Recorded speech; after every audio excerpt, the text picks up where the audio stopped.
saudara, saat ini kita akan mendengarkan kebenaran firman Tuhan. Tapi sekali lagi saya ucapkan terima kasih atas doanya. Dan firman Tuhan itu adalah pelita di dalam kehidupan kita, seperti sulur pada jalan kita.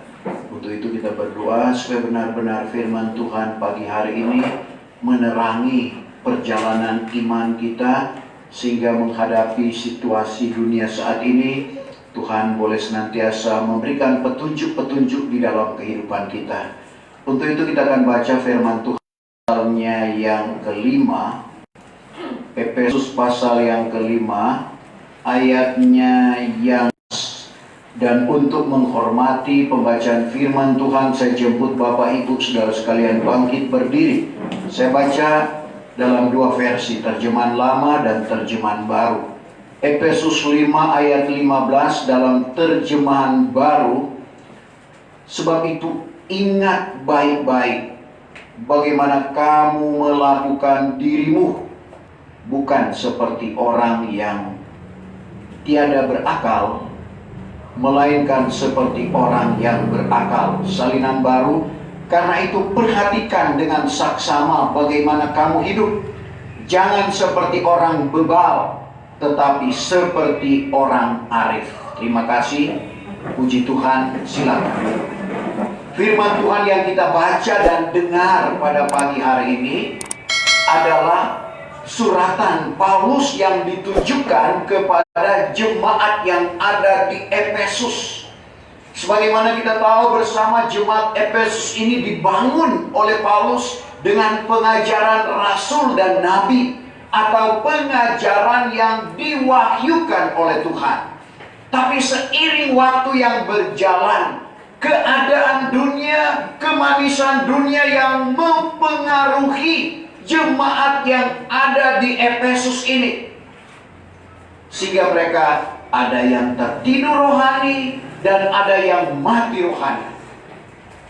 Dan ini juga menjadi peringatan di dalam kehidupan kita. Jangan kita yang sudah mendengar dan sudah mengimani kabar pengantin Kristus ini, seiring waktu yang berjalan kita terpengaruh dengan keadaan dan kemanisan dunia yang akan membawa kita tertidur, bahkan mati rohani.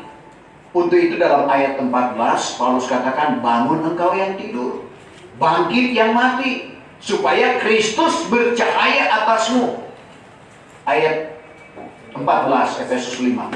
Itulah sebabnya kata firman. Itulah sebabnya kata firman. Bangunlah hai engkau yang tidur. Bangunlah hai engkau yang tidur. Dan bangkitlah dari antara orang mati. Bangkitlah dari antara orang mati. Maka Kristus akan bercahaya atasmu. Kristus akan bercahaya atasmu. Tapi jemaat Efesus ini luar biasa kasih Tuhan di dalam kehidupan mereka. Sehingga bukan saja Paulus yang menegur mereka, tapi Tuhan lewat Rasul Yahya yang juga menerima wahyu daripada Tuhan. Akan kasus ini tertidur, bahkan mati rohani, karena mereka telah meninggalkan kasih yang mula-mula. Orang yang mengalami kasih yang mula-mula, seperti yang selalu saya katakan, tidak ada alasan bagi dia untuk tidak beribadah. Apapun dia harus lalui, rintangan apapun, orang yang mengalami kasih yang mula-mula itu, dia berjuang untuk datang beribadah, untuk menghampiri Tuhan. Itulah orang yang benar-benar mengalami kasih yang mula-mula. Tapi sekali lagi, jemaat yang ada di Efesus ini, kalau kita lihat dalam Wahyu pasalnya yang kedua, ayatnya yang keempat. Tetapi aku ada satu hal ke atasmu. Aku ada satu hal ke atasmu. Yaitu engkau sudah meninggalkan kasihmu yang mula-mula. Engkau sudah meninggalkan kasihmu yang mula-mula itu. Jadi jemaat yang ada di Efesus yang terpuji. Efesus artinya terpuji. Tetapi karena mereka mulai meninggalkan kasih yang mula-mula, akhirnya mereka tertidur, bahkan mati rohani.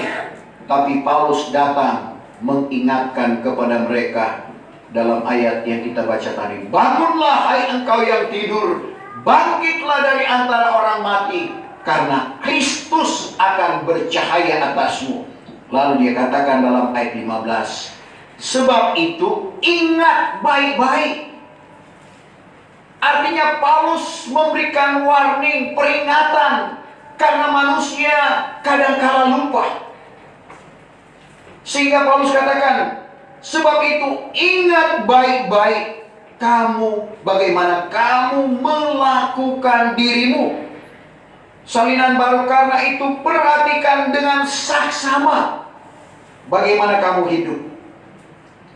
Jadi kita perhatikan, bukan seperti orang yang tiada berakal, melainkan seperti orang yang berakal. Jangan seperti orang bebal, tetapi seperti orang arif. Bebal itu sukar mengerti, menurut Kamus Besar Bahasa Indonesia. Sukar untuk memahami. Dan kata lain juga bodoh.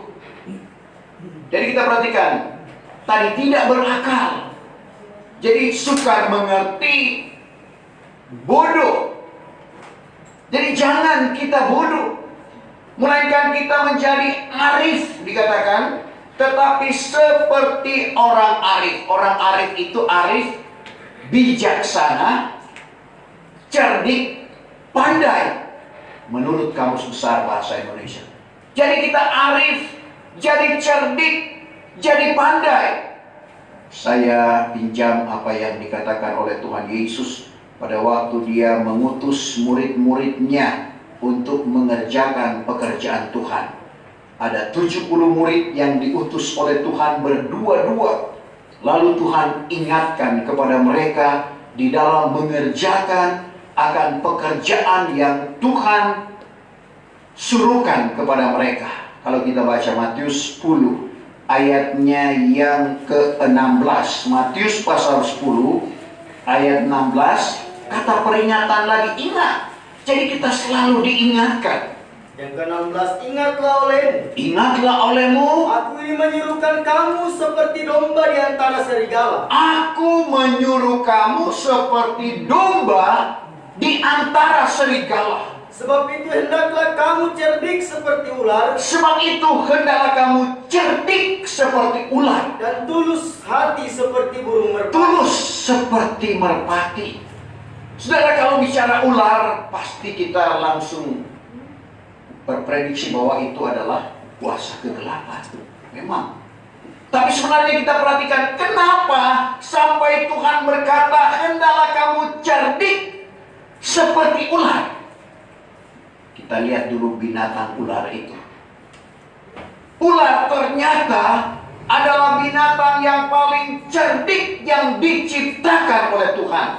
Sebab itu Lucifer, malaikat kerub yang diurapi, yang dicampakkan ke bumi, dia mempergunakan ular. Karena dia tahu ular adalah binatang yang cerdik. Coba kita baca Kejadian 3 ayat 1. Yang pertama, sebermula, maka ular itu terlebih cerdik daripada segala binatang yang di atas bumi. Sampai di sini. Ular adalah binatang yang paling cerdik di permukaan bumi yang telah diciptakan oleh Tuhan. Sehingga Bapak Ibu Saudara, Tuhan Yesus pun digambarkan seperti itu karena dia memang cerdik. Tapi kita baca dulu di dalam Bilangan pasal 21 ayat 8-9, pada waktu umat Israel di perjalanan mereka dipagut oleh ular. Maka Tuhan menyuruh Musa untuk mendirikan ukiran ular tedung dari tembaga, supaya barang siapa yang memandang ular itu yang dipagut oleh ular tidak akan mengalami kematian. Bilangan 21 ayat 8 dan 9. Yang ke-8, lalu firman Tuhan kepada Musa. Lalu firman Tuhan kepada Musa, perbuatkanlah olehmu akan lembaga ular tedung. jadi lembaga ular tedung. Bubulah dia di atas sebatang kayu yang tinggi. Jadi terus, Bahwa sesungguhnya barang siapa yang dipagut lalu memandang dia, ia itu akan tinggal hidup. Maka oleh Musa diperbuat akan seekor ular daripada tembaga. lalu dibubuhnya di atas sebatang kayu yang tinggi. Maka sesungguhnya apabila seorang dipagut ular, serta dipandangnya akan ular tembaga itu, maka tinggallah ia hidup. Jadi kita lihat bagaimana Tuhan menyuruh Musa untuk membuat ular tembaga dan ditaruh di tiang supaya umat Israel yang memandang ular tembaga itu yang dipagut oleh ular tidak mengalami kematian.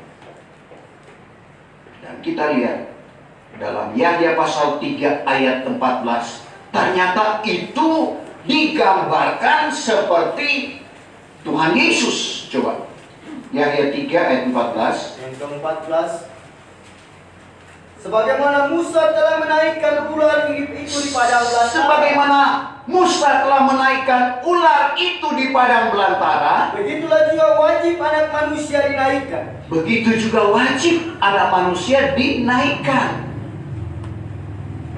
Untuk itu kita perhatikan kembali ke bilangan 21 tadi, sehingga lambang idih Ikatan Dokter Indonesia kan ular.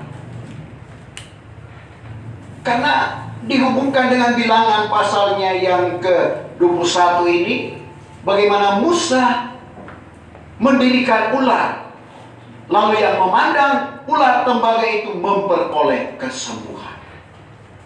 Dan Tuhan Yesus berkata, hendaklah kamu cerdik seperti ular. Tapi ada tapinya, tulus seperti merpati. Karena kalau kita hanya cerdik, tidak tulus, kita akan jadi orang licik, memperdaya orang lain, memperdaya orang yang cerdik ini kadangkala dan memang memperdaya orang yang tulus. Sebab itu orang yang tulus ini harus cerdik. Jangan kita diperdaya oleh orang yang cerdik. Sebab itu dikatakan jangan kamu bodoh, melainkan hendaklah mengerti kehendak Allah. Itu kelanjutan dari Efesus tadi ayat 17. Efesus 5. Efesus 5 ayat yang ke-17, sebab itu janganlah kamu bodoh. Jangan kamu bodoh, melainkan hendaklah mengerti apa kehendak Tuhan. hendaklah mengerti apa kehendak Tuhan. Jadi Bapak Ibu Saudara, saya boleh katakan cerdik dan tulus ini merupakan satu kesatuan. Sama dengan yang kita yakini, firman dan roh.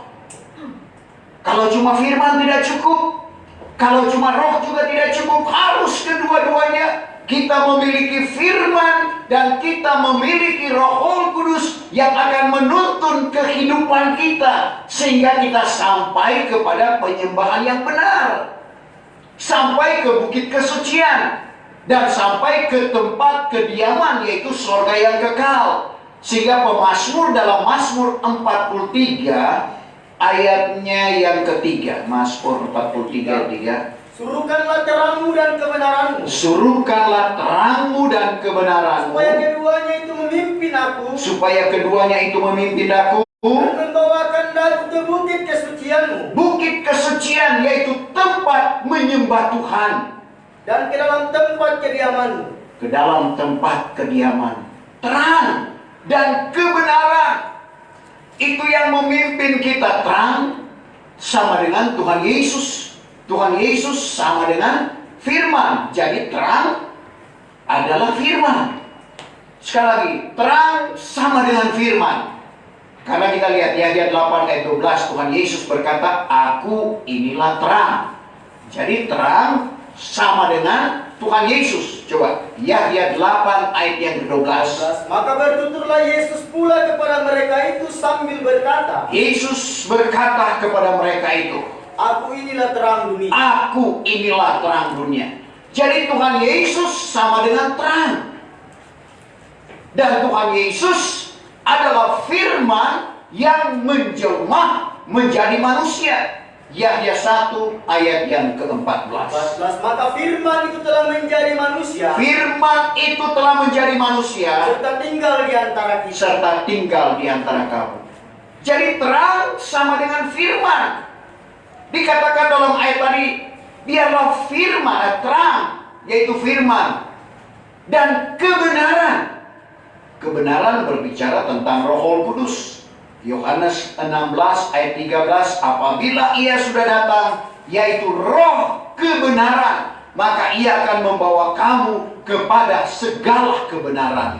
Berarti firman dan Roh ini membawa kita ke bukit kesucian. Bukit kesucian itu adalah berbicara tentang bukit di mana umat Israel menyembah Tuhan, di Bukit Sion. Tapi kita tidak ke sana karena itu diartikan rohani. Ke bukit kesucian tidak lain di mana kita menyembah Bapa dengan roh dan kebenaran. Setelah kita dengar firman, sebentar kita akan menyembah Bapa dengan roh dan kebenaran. Kita akan bercumbuan manis dengan Tuhan. Kita akan dengarkan suara Tuhan. Dan kalau Tuhan izinkan kita lihat kemuliaan Tuhan. Berlaku Matius 18 ayat 20. Di mana 2-3 orang berhimpun atas nama Tuhan, di situ Tuhan ada. Itu bukti. Sekarang produk ingin meyakinkan para konsumen supaya benar-benar apa yang mereka ciptakan, apa yang mereka sodorkan itu betul-betul bermanfaat. Sehingga ada yang bilang terus terang, terang terus. Itu Philips namanya. Jadi kita perhatikan, mereka berusaha sekali lagi untuk meyakinkan. Kami memberikan bukti, bukan janji. Nah demikian, apalagi firman Tuhan. Firman Tuhan membuktikan bukti kehadiran Tuhan. Karena semua orang boleh berkata, di mana 2-3 orang berhimpun atas nama Tuhan, di situ Tuhan ada. Tapi bagaimana wujud kehadiran Tuhan? Wujud bahwa dia ada. Paulus katakan dalam 1 Korintus 14 ayatnya yang ke-26, ada dengan mazmur, nyanyian rohani, ada dengan pengajaran, itu nubuatan, ada dengan kenyataan, itu penglihatan, karunia lidah atau bahasa roh. Karunia lidah yang diartikan bukan diterjemahkan. Semua itu meneguhkan iman. 1 Korintus 14 ayat 26. Sekarang bagaimanakah halnya hai saudara-saudara? Sekarang bagaimanakah halnya hai saudara-saudaraku? Apabila kamu berhimpun, Apabila kamu berhimpun, biarlah masing-masing ada dengan mazmur, ada dengan mazmur, ada dengan pengajaran, ada dengan pengajaran, ada dengan kenyataan, ada dengan kenyataan, ada dengan karunia lidah, karunia lidah, ada dengan pengetahuan mengertikan makna lidah itu. Maka hendaklah segala hal itu meneguhkan iman. Jadi segala itu meneguhkan iman. Itulah wujud, itulah bukti kehadiran Tuhan. Tempat kediaman adalah sorga yang kekal. Jadi kita perhatikan firman dan roh merupakan satu kesatuan. Demikian juga cerdik dan tulus. Kita perhatikan tentang kecerdikan orang yang tulus, yaitu Raja Daud. Raja Daud juga nanti kita akan bahas tentang ketulusan. Tapi kita akan lihat bagaimana kecerdikan dari Raja Daud. Di dalam 1 Samuel 21, mulai ayat 10 sampai 15, bagaimana Daud, kecerdikan Daud. Karena kita perhatikan, dia mulai dieluk-elukan pada waktu itu. Selaksa orang memuji Daud, 1000 orang memuji Saul, atau 10.000 orang. Jadi lebih banyak yang mendukung atau memuji Daud karena kehebatan yang Tuhan anugerahkan di dalam kehidupannya. Tapi dia terjebak pada waktu itu, di mana Raja Akis, kalau tidak salah, di dalam 1 Samuel 21. Tapi yang terpenting di sini bagaimana cerdiknya Daud yang pura-pura gila. Jadi orang cerdik juga pura-pura gila.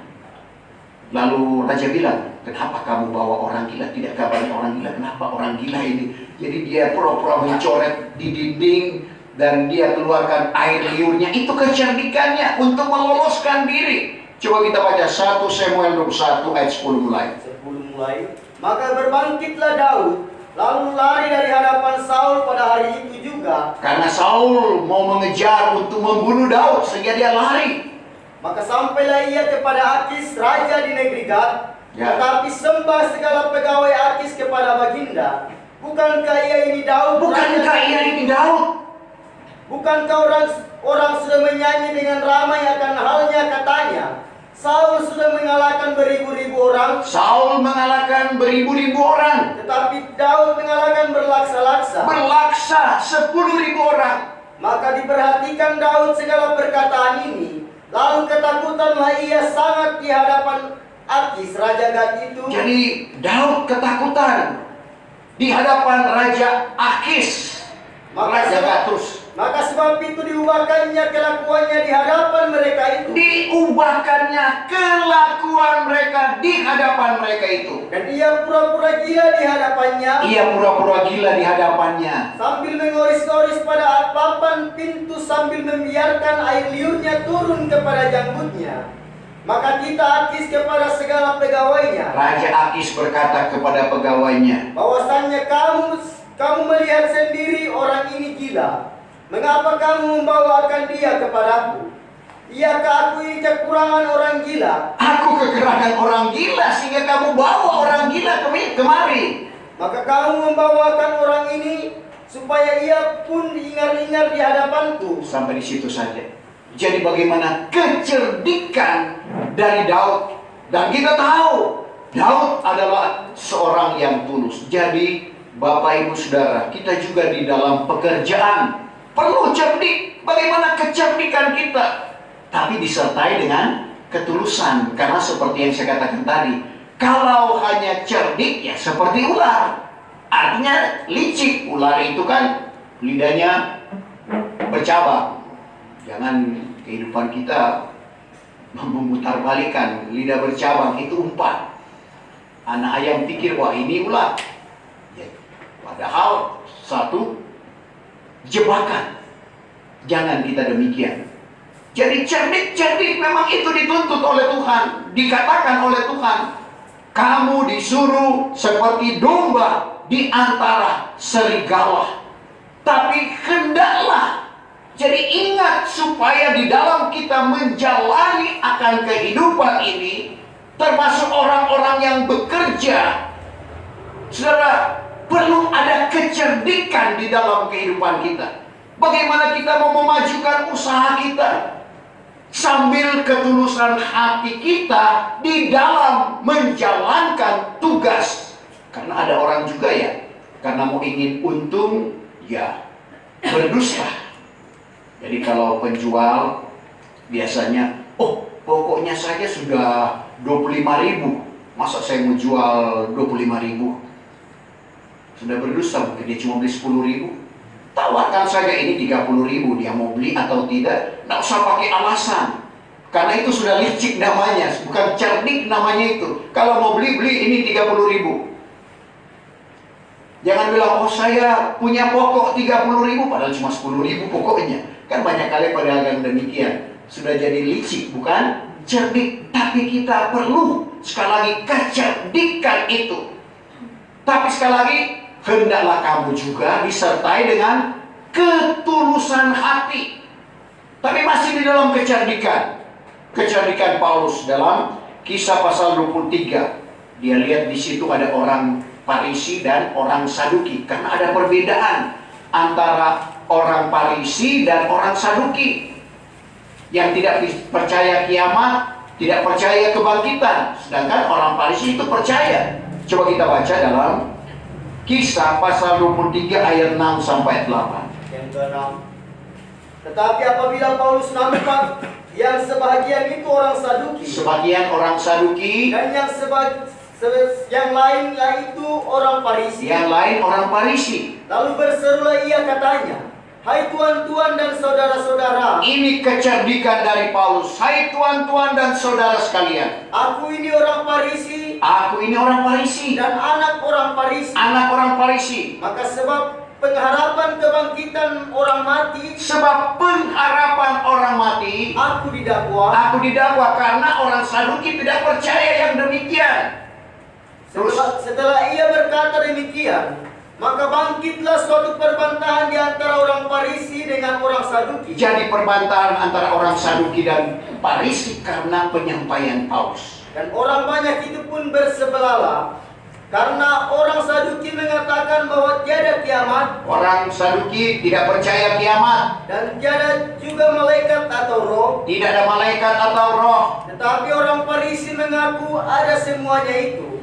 Maka bangkitlah gaduh yang besar, dan beberapa ahli Taurat daripada pihak orang Farisi bangkit sambil berbala-bala, ujarnya, pada pendapatan kami suatu pun tiada kejahatan orang ini. Tetapi apa kesalahannya kalau suatu roh atau malaikat bertutur dengan dia? Baik, sampai di situ. Jadi kita lihat ini kecerdikan dari Paulus menyelamatkan. Tadi Farisi dan Saduki bersatu untuk melawan Paulus. Tapi kecerdikan Paulus, oh di sini ada orang Farisi, di sini ada orang Saduki yang tidak percaya roh, tidak percaya kiamat atau kebangkitan. Lalu dia bilang, inilah yang menyebabkan saya dituduh. Akhirnya orang Farisi juga menyelamatkan dia. Ini kecerdikan. Karena memang kita tahu Paulus juga di dalam melayani pekerjaan Tuhan ada ketulusan hati.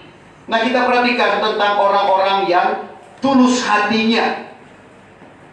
Daud, orang yang tulus hati, di dalam Mazmur pasal yang ke-26 ayat yang ke-11.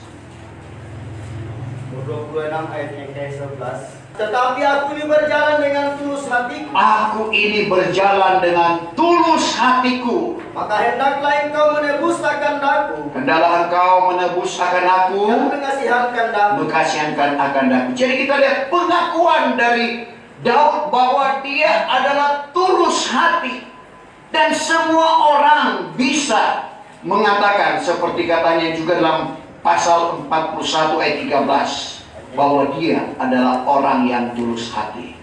Yang ke-13, akan daku ini, maka engkau memeliharakan daku dalam hal tulus hatiku, Dalam tulus hatiku. dan engkau menegakkan daku di hadapan hadiratmu pada selama-lamanya. Jadi kita lihat ini ungkapan, masih banyak ayat-ayat yang mendukung ketulusan hati daripada Daud.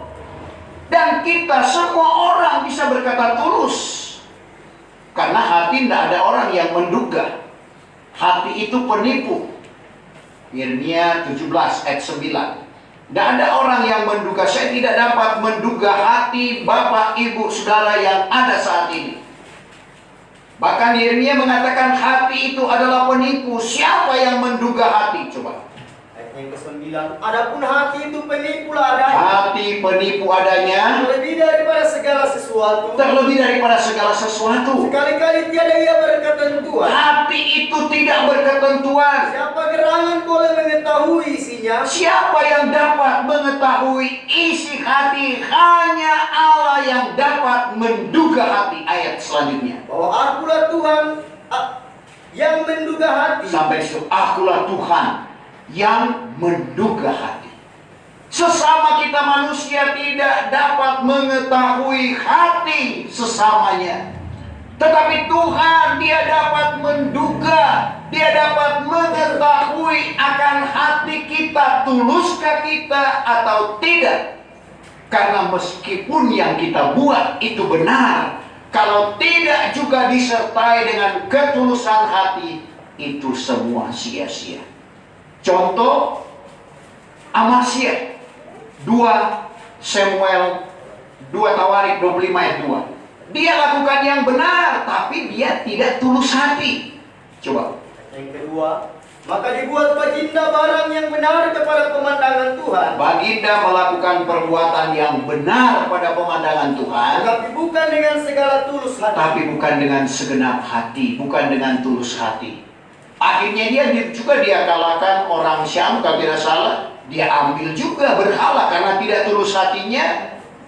Dia dengan Allah memperoleh kemenangan. Orang yang dia kalahkan, yang punya berhala, dia ambil yang dikalahkan itu. Akhirnya dia menyembah berhala dan dia dibunuh kalau kita baca dalam pasal itu. Benar yang dia lakukan, tapi tidak dengan ketulusan hati. Dan ketulusan hati Daud diketahui oleh Tuhan.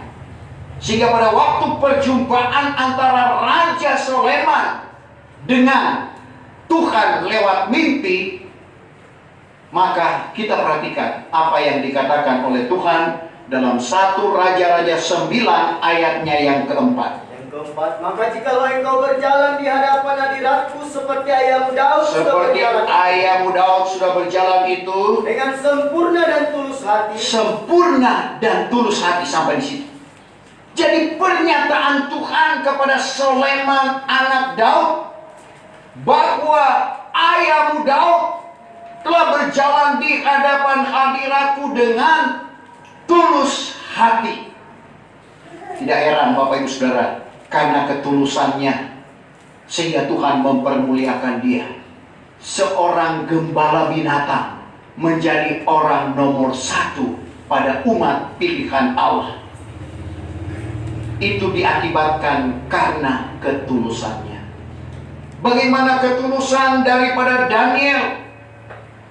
Bukan Daniel yang menyatakan itu. Kalau kita baca di dalam Daniel 6 ayatnya yang ke-12, tapi raja yang ada pada waktu itu yang sebenarnya tidak inginkan bahwa Daniel ini akan dihukumkan, akan dimasukkan ke dalam kandang singa, tapi pernyataannya dalam Daniel 6 ayatnya yang ke-21. Daniel 6 ayat yang ke-21.